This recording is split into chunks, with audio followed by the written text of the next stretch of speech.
जय हिंद। फिर से शुरू करते हैं ज्योग्राफी का, यानी 9th क्लास का ज्योग्राफी का सेक्शन चल रहा है। तो फर्स्ट चैप्टर हो गया हुआ है, सेकंड चैप्टर शुरू करते हैं। चलिए, जैसे कि आप जानते हैं कि भारत विभिन्न स्थलाकृतियों वाला एक विशाल देश है। आप किस प्रकार के क्षेत्र भूभाग में रहते हैं? यदि आप मैदानी क्षेत्र में रहते हैं तो आप वहाँ से दूर तक के फैले विशाल मैदानों से परिचित होंगे, और यदि पर्वतीय क्षेत्र के निवासी हैं तो आप पर्वतीय ढलानों और घाटियों से भलीभांति परिचित होंगे। वास्तव में हमारे देश में हर एक प्रकार की भू आकृतियाँ पाई जाती है, जैसे पर्वत, मैदान, मरुस्थल, पठार तथा द्वीप समूह। भारत की भूमि बहुत अधिक भौतिक विभिन्नताओं को दर्शाती है। भूगर्भीय तौर पर प्रायद्वीपीय पठार पृथ्वी की सतह का प्राचीनतम भाग है। इसे भूमि का एक बहुत ही स्थिर भाग माना जाता है, परंतु हाल के भूकंपों ने इसे गलत साबित किया है। हिमालय एवं उत्तरी मैदान हाल में बनी स्थलाकृतियाँ हैं।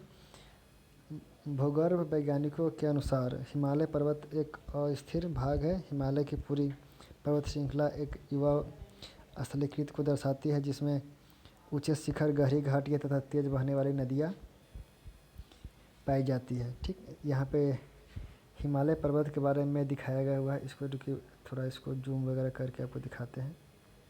ठीक है, एक सेकेंड। आपको यहाँ आपको ये पामीर का पठार हो गया। ठीक है, यहाँ सुलेमान श्रेणी जो कि इधर पाकिस्तान के क्षेत्र में पड़ता है, ये हो गया काराकोरम। ये काराकोरम का क्षेत्र हो गया। और फिर ये लद्दाख का क्षेत्र हो गया। यहाँ एक जौस्कर का श्रेणी हो गया। और फिर नीचे पीर पंजाल, उसके नीचे पीर पंजाल का क्षेत्र आता है। ठीक है, इसको याद करने का एक ट्रिक है, ऐसे याद कर सकते हैं, KLJP। ठीक, KLJP, काराकोरम, लद्दाख, जौस्कर और पीर पंजाल। ठीक, इससे मतलब याद करने का आप ट्रिक अपना से खुद से अपना सकते हैं। ठीक, यहाँ एक चीज़ और देख सकते हैं कि शुरू होता है नंगा पर्वत। ये रहा नंगा पर्वत। नंगा पर्वत से शुरू होकर के नामचा बरवा पर्वत पर, यहाँ जो कि अरुणाचल प्रदेश में है, और ये लद्दाख और जम्मू कश्मीर के पास है। ठीक, यानी पूरा ये यहाँ से लेकर के यहाँ तक हिमालय का विस्तार अपने भारत देश में है। ठीक है, चलिए आगे देखते हैं। उत्तरी मैदान जलोढ़ निक्षेपी से बने हैं। प्रायद्वीपीय पठार अग्रणी तथा रूपांतरित शैलों वाली कम ऊंची पहाड़ियों एवं चौड़ी घाटियों से बना है। ठीक, और कुछ भौगोलिक विवरण के बारे में बताया गया हुआ है, जिसको देख लेते हैं। जैसे में भारत के भौगोलिक आकृतियों को निम्नलिखित वर्गों में विभाजित किया जा सकता है। हिमालय के पर्वत श्रृंखला, जो कि आप उत्तर पूर्व में देख सकते हैं, जो कि उत्तर पश्चिम से शुरू होती है, और पूर्व में उत्तर पूर्व यानी अरुणाचल प्रदेश के नामचा पर्वत तक जाता है। ठीक, उसके बाद उत्तरी मैदान है, प्रायद्वीपीय पठार है, भारतीय मरुस्थल का क्षेत्र हो गया, जो कि राजस्थान और पाकिस्तान का क्षेत्र में है। तटीय समूह हो गया, द्वीप समूह हो गया, अंडमान निकोबार और ये लक्षद्वीप। ठीक है, और आगे देखते हैं। हिमालय पर्वत भारत के उत्तरी सीमा पर विस्तृत हिमालय भूगर्भीय रूप से युवा एवं बनावट के दृष्टिकोण से वर्णित पर्वत श्रृंखला है। ये पर्वत श्रृंखला पश्चिम पूर्व दिशा में सिंधु से लेकर ब्रह्मपुत्र तक फैली हुई है, जैसा कि हम लोगों ने देखे अभी। हिमालय विश्व की सबसे ऊंची पर्वत श्रेणी है और एक अत्यधिक असम अवरोध में से एक है। ये 2400 किलोमीटर की लंबाई में फैले एक अर्धवृत्त का एक निर्माण करते हैं। इसकी चौड़ाई कश्मीर में 400 किलोमीटर एवं अरुणाचल प्रदेश में 150 किलोमीटर है। पश्चिम भाग की अपेक्षा पूर्वी भाग की ऊंचाई में अधिक विविधता पाई जाती है।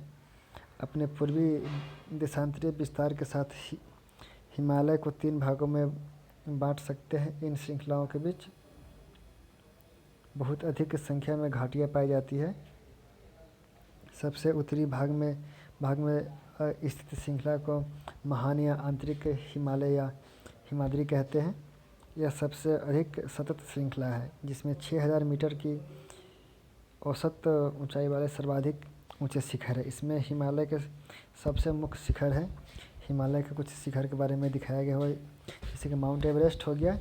तो माउंट एवरेस्ट नेपाल में है। इसकी ऊंचाई 8848 मीटर है।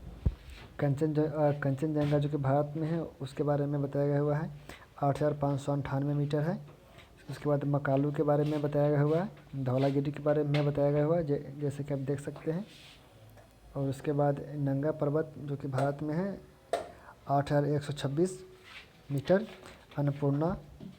उसके बाद नंदा देवी, कॉमेट, नामचा बरुआ, अरुणाचल प्रदेश के बारे में बताया गया हुआ है। उसके बाद गुरुला मंधाता, ठीक है। सबका यहाँ पे हाइट दिया हुआ है, आप यहाँ से याद कर सकते हैं, देख सकते हैं। महान हिमालय की प्रकृति असममित है। हिमालय के इस भाग का क्रोड ग्रेनाइट का बना है। यह श्रृंखला हमेशा बर्फ़ से ढकी रहती है तथा इससे बहुत सी हिमानियों का प्रभाव होता है, ठीक है। आगे देखते हैं। हिमाद्री के दक्षिण में स्थित श्रृंखला सबसे अधिक असम है। यह हिमाचल या निम्न हिमालय के नाम से जानी जाती है। इन श्रृंखलाओं का निर्माण मुख्यतः अत्यंत संपीड़ित तथा परिवर्तित शैलों से हुआ है। इनकी ऊंचाई 3700 मीटर से 4500 मीटर के बीच तथा औसतन चौड़ाई 50 किलोमीटर है। जबकि पीर पंजाल श्रृंखला सबसे लंबी तथा सबसे महत्वपूर्ण श्रृंखला है। धौलाधर एवं महाभारत श्रृंखलाएँ भी महत्वपूर्ण हैं। इसी श्रृंखला में कश्मीर की घाटी तथा हिमाचल प्रदेश के कांगड़ा एवं कुल्लू की घाटियाँ स्थित है। इस क्षेत्र को पहाड़ी नगरों के लिए जाना जाता है, ठीक। यहाँ कुछ बताया गया हुआ कि एटलस पे देखा कि नैनीताल, रानीखेत सब के बारे में। खैर इसको छोड़िए, आगे देखते हैं। हिमालय की सबसे बाहरी श्रृंखला को शिवालिक कहा जाता है। इनकी चौड़ाई 10 से 50 किलोमीटर तथा ऊंचाई 900 से 1100 मीटर के बीच है। ये श्रृंखलाएँ उत्तर में स्थित मुख्य हिमालय की श्रृंखलाओं से नदियाँ द्वारा लाई गई असंपीड़ित अवसादों से बनी हैं। ये घाटियाँ ये बैटरी के लो का दिखा रहा है। खैर छोड़िए इसको, तो आगे देखते हैं। ये घाटियाँ बजरी तथा जलोढ़ की मोटी परत से ढकी हुई हैं। निम्न हिमाचल तथा शिवालिक के बीच में स्थित लंबवत घाटी को दून के नाम से जाना जाता है। कुछ प्रसिद्ध दून है, जैसे में देहरादून, कोटली दून एवं पाटली दून, ठीक है। ये मैप में दिखाया गया हुआ है, ठीक। इसको देखते हैं कि कौन कहाँ पे क्या दिया गया हुआ है। ये अपना मैदानी क्षेत्र हो गया, ठीक। ये पूरा ये रेगिस्तानी क्षेत्र हो गया, इसके बारे में बताया गया है। ये पहाड़ी क्षेत्र हो गया, ये सब पूरा यहाँ सबसे ये सब पहाड़ी इलाका हो गया, ठीक है। हम नीचे आते हैं तो इसको देखते हैं। ये प्राद्वीपीय क्षेत्र हो गया, ये सब ये पूरा लगभग मत यहाँ से ये अपना ये प्राद्वीपीय क्षेत्र हो गया भारत का, ठीक।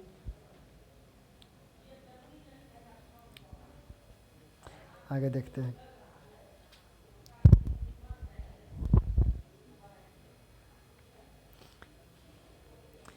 ये हिमालय पर्वत के बारे में दिखाया गया हुआ है। चलिए आगे शुरू करते हैं। इस उत्तर दक्षिण के अतिरिक्त हिमालय को पश्चिम से पूर्व तक स्थित क्षेत्रों के आधार पर भी विभाजित किया गया है। इन वर्गीकरणों को नदी घाटियों की सीमाओं के आधार पर भी किया गया है।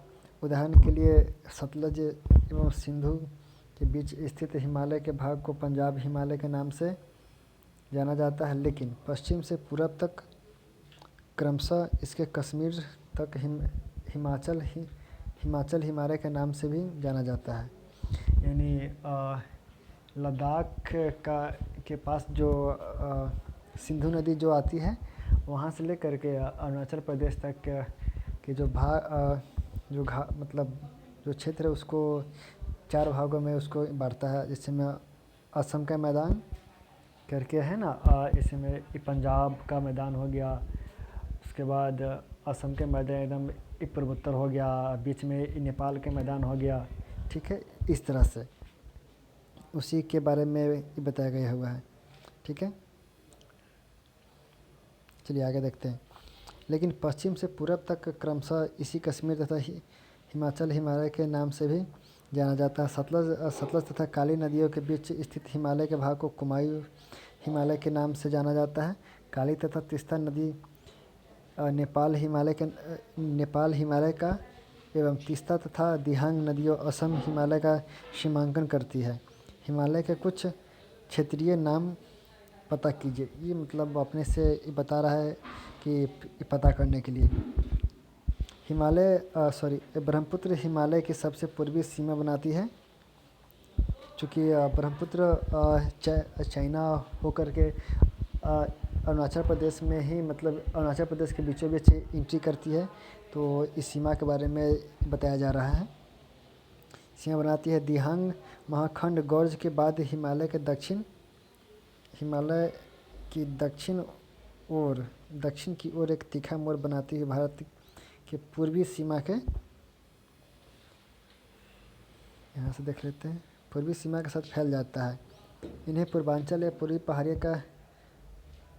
पहाड़ियों तथा पूर्वी श्रृंखलाओं के नाम से भी जाना जाता है। ये पहाड़ियाँ उत्तर पूर्वी राज्यों से होकर गुजरती है तथा मजबूत बलुआ पत्थरों जो अवसादी शैलों हैं से बनी है।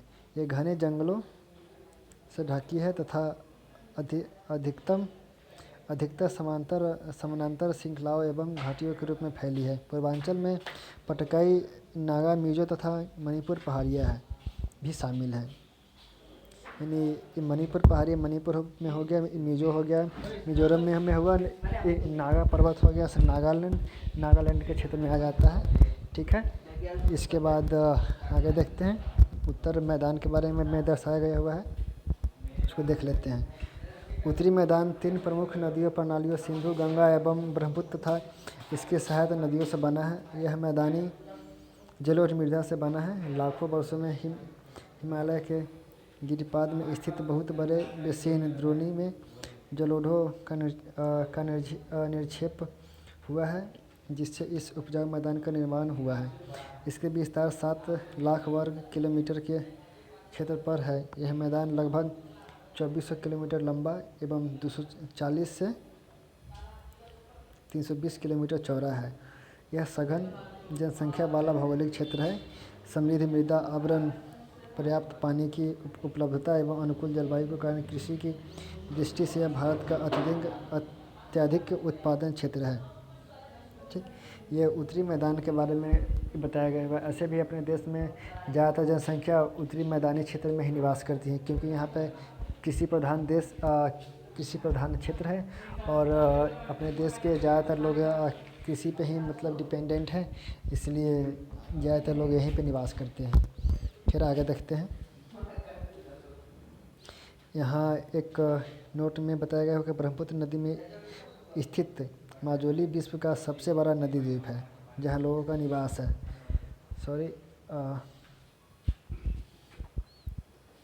थोड़ा सा स्टार्टिंग में वीडियो बनाने में थोड़ा सा दिक्कत हो जाता है।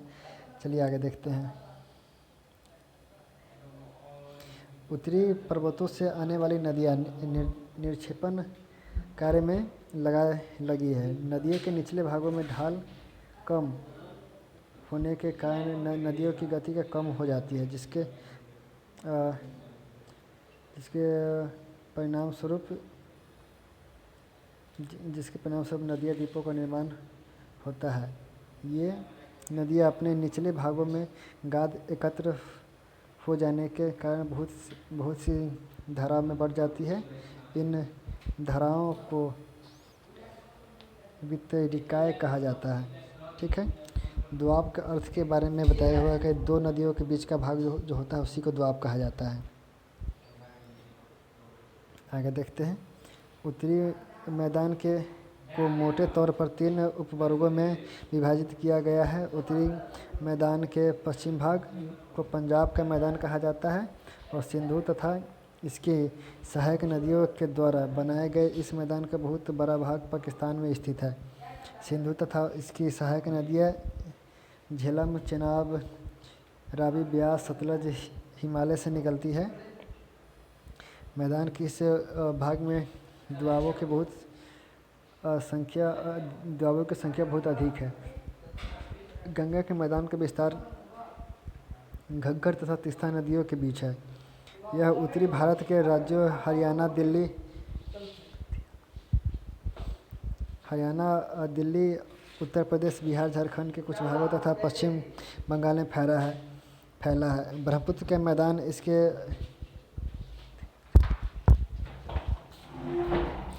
मैदान इसके पश्चिम विशेषकर असम में स्थित है, क्योंकि हम लोग देख रहे हैं कि अरुणाचल प्रदेश में ब्रह्मपुत्र नदी का एंट्री होता है। उसके बाद असम होकर के पश्चिम बंगाल में आता है। उसके बाद चलिए आगे देखते हैं। उत्तरी मैदान की व्याख्या सामान्यतः इसके उच्चा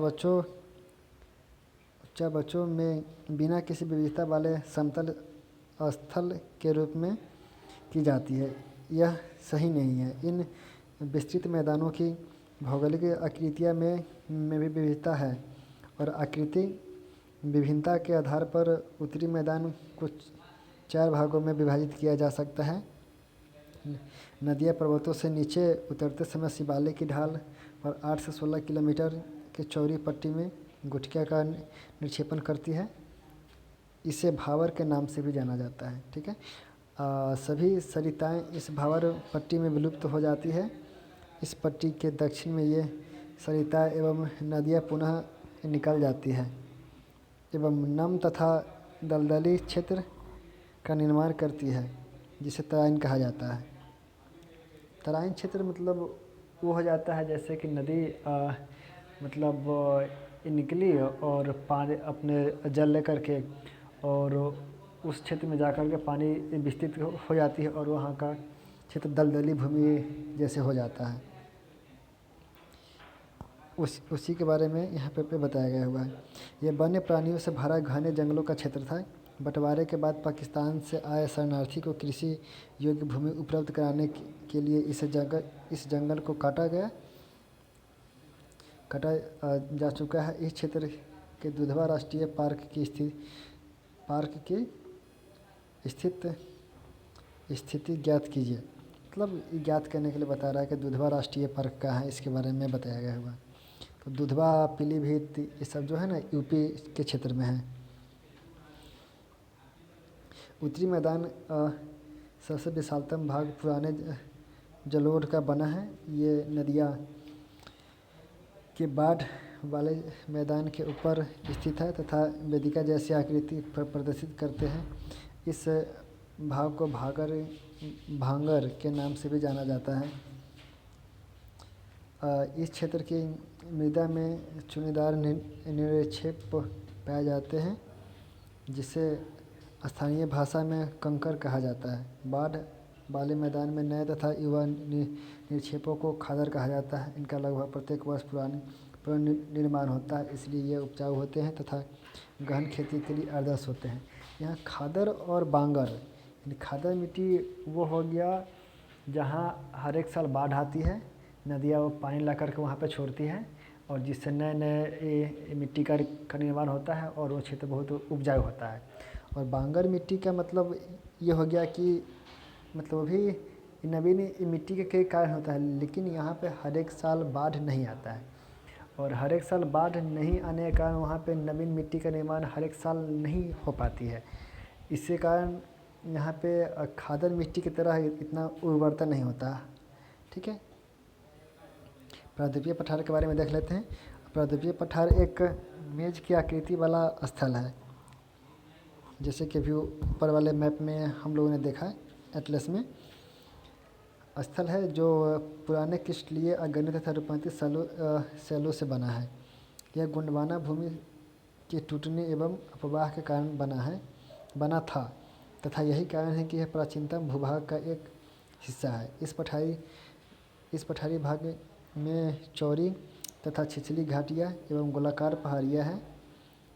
इस पठार के दो मुख्य भाग हैं, मध्य उच्च भूमि तथा दक्कन का पठार। दक्कन का पठार आपका मध्य क्षेत्र में हो गया, जिसमें कि आपको महाराष्ट्र का क्षेत्र आ जाता है, थोड़ा सा एमपी भी आ जाता है। ये सब उसी सब एरिया के बारे में बताया गया हुआ है। नर्मदा नदी के उत्तर में प्रायद्वीपीय पठार नर्मदा नदी के उत्तर में प्रायद्वीपीय पठार का वह भाग है जो कि मालवा के पठार के अधिकतर भागों पर फैला है। उसे मध्य उच्च भूमि के नाम से जाना जाता है। विंध्य श्रृंखला दक्षिण में सतपुरा श्रृंखला तथा उत्तर पश्चिम में अरावली से घिरी है। पश्चिम में यह धीरे धीरे राजस्थान के बलुई तथा पथरीले मरुस्थल से मिल जाता है। इस क्षेत्र में बहने वाली नदियाँ चंबल, सिंध, बेतवा तथा केन दक्षिण पश्चिम से उत्तर पूरब की तरफ बहती है। ठीक है, ये जो चंबल, सिंध, केन, बेतवा की नदी है, जो कि इसी के बारे में बताया जा रहा है कि ये उत्तर पूरब की ओर बहती है। इस प्रकार वे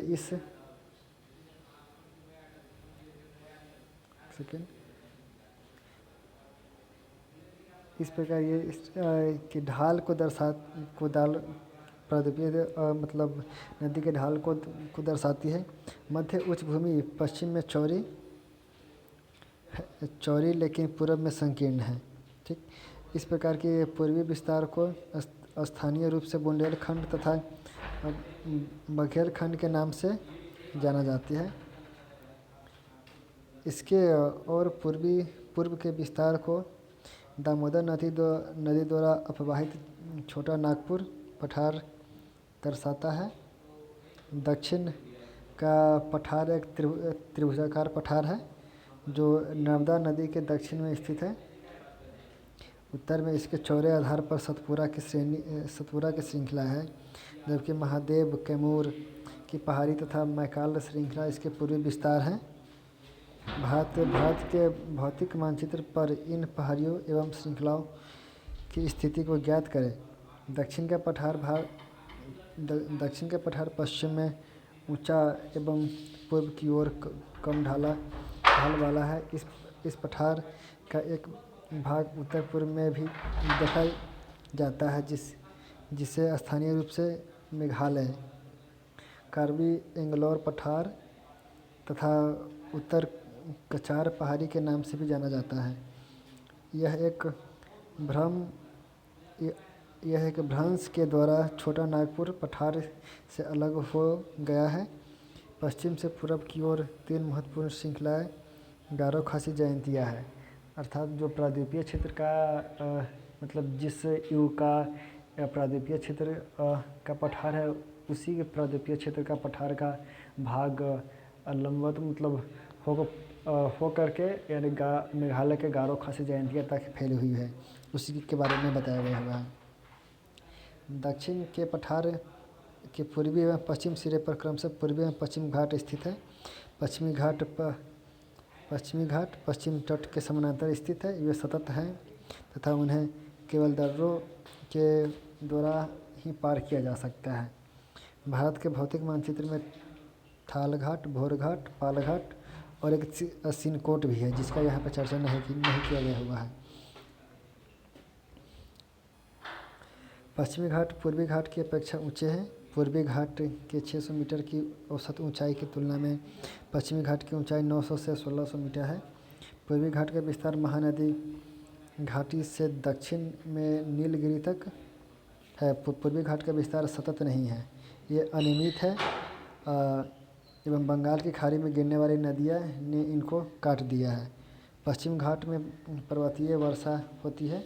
यह वर्षा घाट के पश्चिम ढाल पर आर्द्र हवा से टकराकर ऊपर उठने के कारण होती है। यहाँ पे एक चर्चा किया गया हुआ है कि पूर्वी घाट को नदियाँ काटती है। इसका मतलब ये नहीं कि मतलब पहाड़ को काट दिया गया हुआ। कहने का मतलब यहाँ ये है कि जो कृष्णा नदी, उसके बाद गोदावरी नदी, कावेरी नदी, ये जो है ना, ये सब पूर्वी घाट को हो करके ही बंगाल की खाड़ी में गिरती है।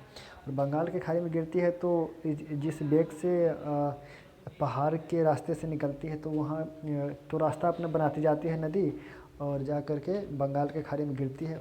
उसी के बारे में चर्चा किया गया हुआ कि पूर्वी घाट कटी फटी है। ठीक,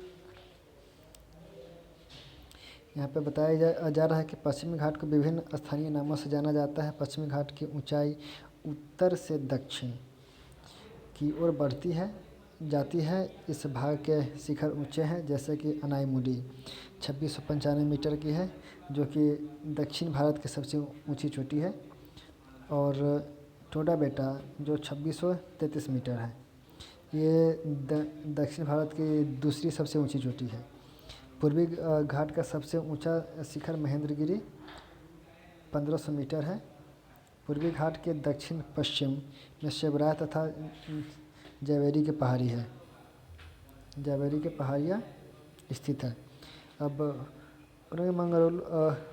मंडलम, जिसे ऊटी के नाम से भी जाना जाता है, तथा कोडई कनाल जैसे प्रसिद्ध पहाड़ी नगरों में स्थित मानचित्र में ज्ञात कीजिए। इसके बारे में मैं बता रहा है कि अपने से ज्ञात करने के लिए प्रैक्टिकल का चीज़ है। मैप ले लीजिए, उसमें डॉटिंग कर करके उस चीज़ को देख सकते हैं। खैर, इसको चीज़ को छोड़ते हैं, आगे बढ़ते हैं। प्रायद्वीपीय पठार की एक विशेषता यहाँ पाई जाने वाली काली मृदा है, जिसे दक्कन ट्रैप के नाम से भी जाना जाता है। जैसा कि हम लोग जानते हैं कि काली मिट्टी, इसको काली कपास मिट्टी भी कहते हैं, जो कि कपास के खेती के लिए बहुत ही महत्वपूर्ण मिट्टी मानी जाती है। आगे देखते हैं। इसकी उत्पत्ति ज्वालामुखी से हुई है, यानी काली मिट्टी जो है उसकी उत्पत्ति ज्वालामुखी से हुई है, इसलिए इसके सेल अगण्य हैं। वास्तव में इन सेलों का समय के साथ अपरदन हुआ है, जिनसे काली मृदा का निर्माण हुआ है। अरावली के पहाड़ियाँ प्रायद्वीपीय पठार के पश्चिम एवं उत्तर पश्चिम किनारे पर स्थित है।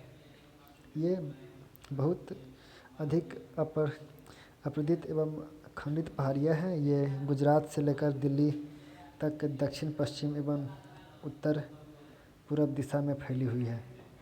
ये दिल्ली तक फैला हुआ है। इसी पे राष्ट्रपति भवन वगैरह भी मतलब इसी पहाड़ी क्षेत्र में आता है। उसके बाद आते हैं भारत के मरुस्थल के बारे में। अरावली पहाड़ी के पश्चिम किनारे पर थार का मरुस्थल स्थित है। यह बालू के टिब्बों से ढका एक तरंगित मैदान है। इस क्षेत्र में प्रतिवर्ष 150 मिमी से भी कम वर्षा होती है। इस शुष्क जलवायु वाले क्षेत्र में वनस्पति बहुत कम है। वर्षा ऋतु में ही कुछ सरिताएं दिखती है और उसके बाद वे बालू में ही विलीन हो जाती है। पर्याप्त जल नहीं मिलने से वे समुद्र तक नहीं पहुंच पाते हैं। केवल लूनी ही इस क्षेत्र में सबसे बड़ी नदी है। बरकान अर्धचंद्राकार बालू का टीला, यानी बरकान का मतलब हो गया अर्धचंद्राकार बालू का टीला का विस्तार बहुत अधिक क्षेत्र पर फैला होता है, बहुत क्षेत्र पर होता है। लेकिन लंबवत टीले भारत पाकिस्तान सीमा के समीप प्रमुखता से पाए जाते हैं। यदि आप जैसलमेर जाए तो बरकाना के समूह देख सकते हैं। ठीक है, बरकाना के समूह के बारे में बताया गया हुआ है। चलिए आगे देखते हैं तटीय मैदान के बारे में। प्रायद्वीपीय मैदान के किनारों संकीर्ण तटीय पट्टियों का विस्तार है। यह पश्चिम में अरब सागर से लेकर पूर्व में बंगाल की खाड़ी तक विस्तृत है। पश्चिम तट पश्चिम घाट तथा अरब सागर के बीच स्थित एक संकीर्ण मैदान है। ठीक, इस मैदान के 3 भाग हैं। तट के ऊपरी भाग को कोंकण, यानी मुंबई से गोवा तट, यानी मुंबई से लेकर गोवा तक का जो क्षेत्र है उसे कोंकण तट कहते हैं। मध्य भाग को कन्नड़ मैदान एवं दक्षिण भाग को मलाबार तट कहते हैं। मालाबार तट मुख्य रूप से केरल का क्षेत्र हो जाता है। केरल का जो यानी भारत का जो दक्षिण और पश्चिम का थोड़ा सा जो एरिया हुआ जो केरल का है, मतलब मेन रूप से मालाबार तट मतलब वो हो जाता है। और कन्नड़ के मैदान आपको कर्नाटक और का क्षेत्र हो जाता है, कर्नाटक से लेकर केरल तक का। इसको न्यू मंगलोर से भी मतलब ले सकते हैं, ठीक। बंगाल की खाड़ी के साथ विस्तृत मैदान चौड़ा एवं समतल है। उत्तरी भारत में इसे उत्तरी सरकार कहा जाता है, जबकि दक्षिण भारत में कोरोमंडल तट के नाम से भी जाना जाता है, ठीक है। कोरोमंडल तट यानी जो तमिलनाडु का जो क्षेत्र हो गया वो दक्षिण पूर्व भारत के यानी दक्षिण पूर्व का जो क्षेत्र हो गया, यहाँ पर तमिलनाडु का जो क्षेत्र हो गया उसके बारे में बताया जा रहा है कि कोरोमंडल तट के कई नाम से भी जाना जाता है। बड़ी नदियाँ जैसे महानदी, गोदावरी, कृष्णा, कावेरी इस तट के विशाल डेल्टा का निर्माण करती है। चिल्का झील पूर्वी तट पर एक स्थित महत्वपूर्ण भू लक्षण है। चिल्का झील जो कि उड़ीसा में है, जो कि खारे पानी की झील है, उसके बारे में बताया जा रहा है। यहाँ देख लेते हैं। उसके बाद केरल के मालाबार तट के पास स्थित लक्षद्वीप, एक सेकेंड सॉरी, यहाँ से देख रहे अब द्वीप समूह के बारे में बताया जा रहा है। द्वीप समूह आप पहले ही देख चुके हैं कि भारत का मुख्य स्थल भाग अत्यधिक विशाल है। इसके अतिरिक्त भारत में 2 द्वीपों का समूह भी है। क्या आप इन द्वीपों के समूह को पहचान सकते हैं? अब आते हैं द्वीप समूह के बारे में जानते हैं। ये द्वीप समूह के बारे में दिखाया गया हुआ फिगर में, ठीक है। केरल के मालाबार तट के पास स्थित लक्षद्वीप की स्थिति को ज्ञात कीजिए। द्वीपों का यह समूह छोटे प्रवाल द्वीपों से बना है। पहले इनको लकाद्वीप, मिनिकॉय द्वीप, मिनी द्वीप के नाम से भी जाना जाता था। 1973 में इसका नाम लक्षद्वीप रखा गया। यह 32 वर्ग किलोमीटर के छोटे से क्षेत्र में फैला है। यहाँ कावारती द्वीप लक्षद्वीप का प्रशासनिक मुख्यालय है। हम लोग मतलब याद भी करते हैं कि लक्षद्वीप का मुख्यालय कहाँ है, या लक्षद्वीप की राजधानी, या फिर ऐसे करके कावारती उसी के बारे में है। इस द्वीप समूह पर पादप तथा जंतुओं के बहुत से प्रकार पाए जाते हैं।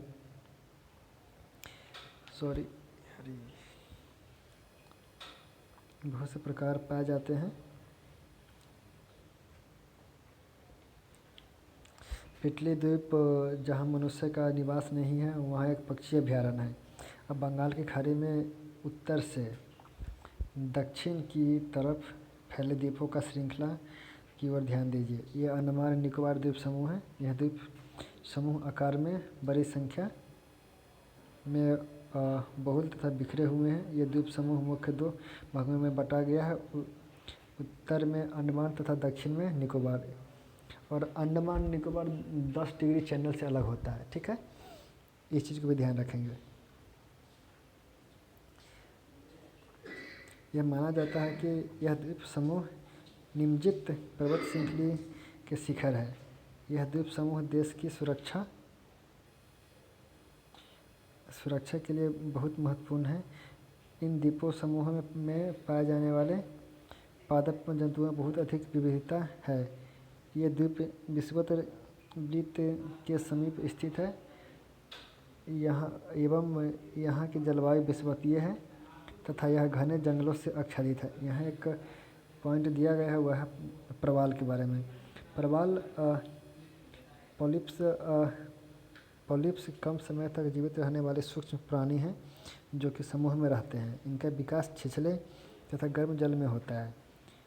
इनसे कैल्शियम कार्बोनेट का स्राव होता है। प्रवाल स्राव एक प्रवाल अस्थिया टीले के रूप में निक्षेपित होती है। यह मुख्यतः 3 प्रकार के होते हैं: प्रवाल रोधिका, तटीय प्रवाल,